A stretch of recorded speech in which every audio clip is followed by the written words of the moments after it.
Caracterización de la región alimentaria andina. Autor Rafael Cartay. Tema a tratar: agua potable, hielo y helados. Integrantes del grupo número 7: Stephanie Peña y Alfredo Márquez.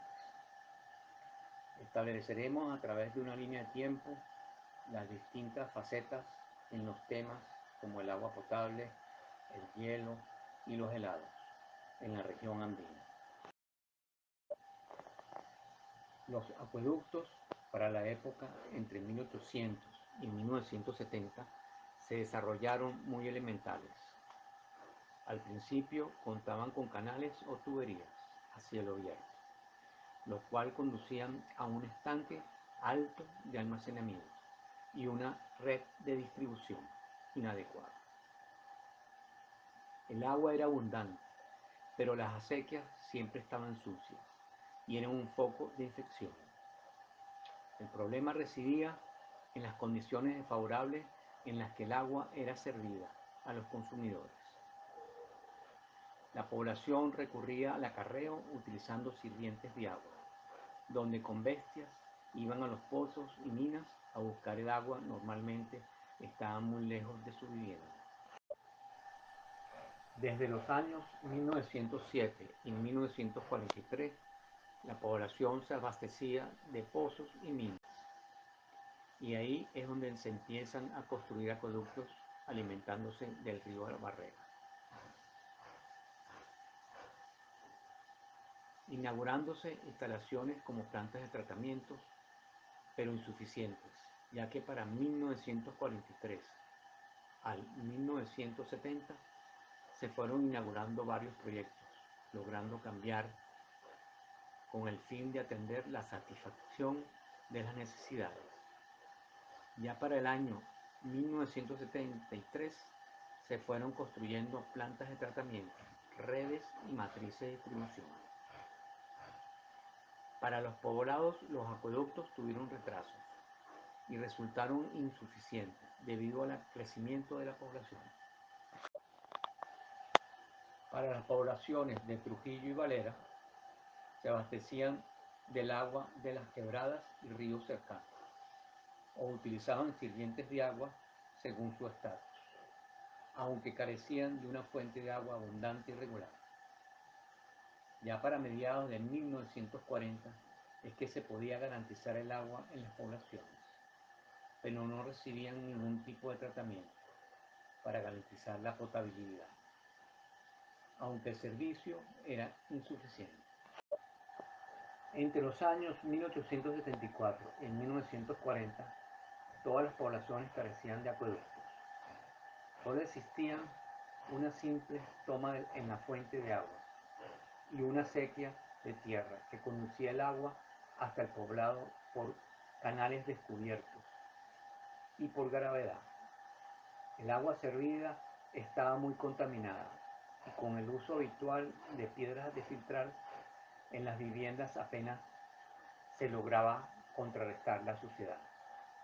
A los años 1946 y 1948 es que se pudo recibir el agua con procesos de calidad para su filtrado, donde se construyeron nuevos estanques, tuberías, bombas de agua o pozos y plantas cloradoras. Al principio la población se surtía el agua de sus alrededores o tenía que buscarla en bestias. A medida que crecía la población, empezaron a surgir necesidades, donde se desarrollaron estanques naturales para luego ser suministrada el agua por canales. Asimismo, empezaron a desarrollar nuevos proyectos que cubrían esas necesidades específicas, pero no totalmente y eran con grandes eficiencias. Ya para los años 1970 se podía garantizar el suministro de agua a través de la red de distribución hacia las poblaciones.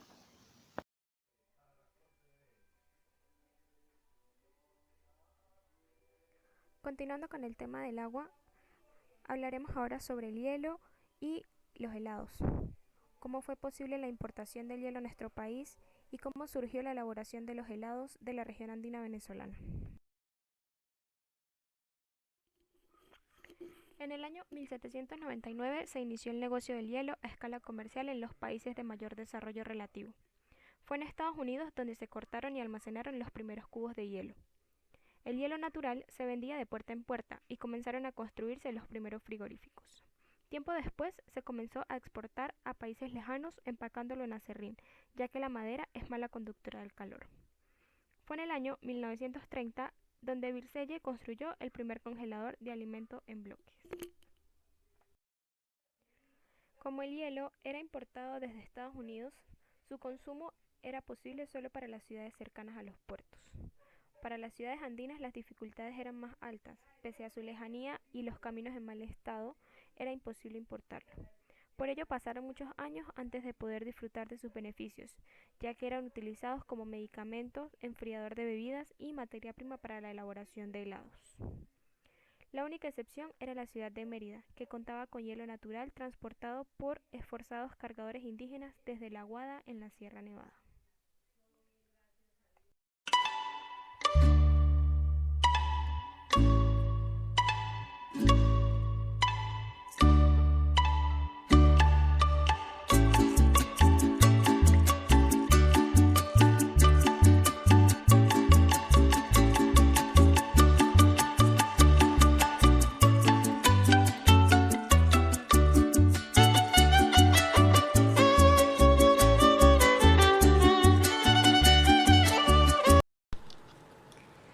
Con la implementación de las fábricas de hielo en nuestro país, se hizo mucho más fácil continuar con la elaboración de helados. En nuestra región, conformada por los estados Mérida, Táchira y Trujillo, era muy popular la venta de los helados, al igual que en el resto del país.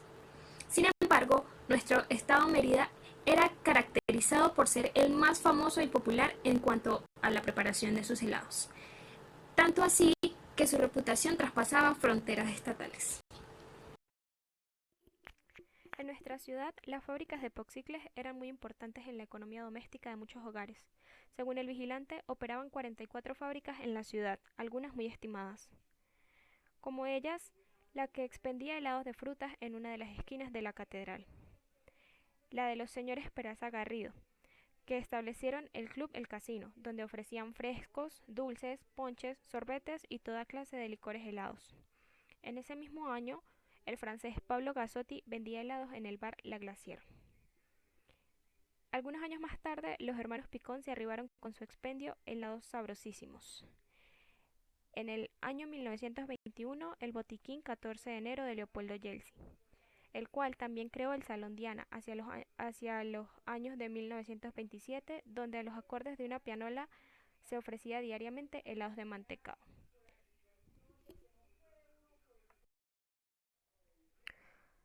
Los primeros helados elaborados para la venta al público en el estado Trujillo fueron probablemente los ofrecidos en el botiquín La Española, en la ciudad de Trujillo, en 1918. En 1919, un año más tarde, se podían adquirir en el botiquín de Benigno Paredes, en la misma ciudad, y en el Sitio del Placer, de Armando R. Núñez, que vendía helados de leche. Pero la más famosa de las heladerías de esta ciudad fue el Bar Alegría, situado en la esquina del Sol, que ofrecía helados de mantecado y frutas a finales de la década de 1920, amenizando sus actividades con la música de una pianola bregando hasta más de la medianoche. En Valera se vendían helados en 1921 en el botiquín Nueva York de Julio C. Briceño.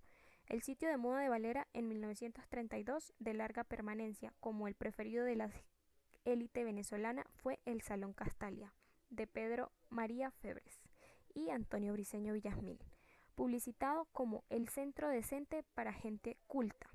Allí se vendían helados, café express y cerveza de sifón. Es interesante mencionar que en 1937 se ofrecían helados de mantecado y piña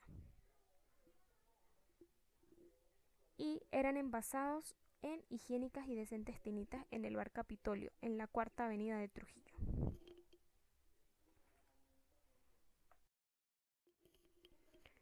Para dar fin a este recorrido por los estados de la región andina, hablaremos del estado Táchira, en el cual había pocos lugares para la venta de helados. En Rubio se vendían helados en 1917 durante sábados y domingos en el restaurante La Francia. En San Cristóbal, la venta de helados se popularizó en la década de 1930 y en 1931 se podían adquirir en el establecimiento Sol y Sombra, en el botiquín El Versubio de J. Enrique Rugeles y en el bar La Cascada de J. Rosario Sosa, todos situados frente a la Plaza Bolívar. Muchas gracias.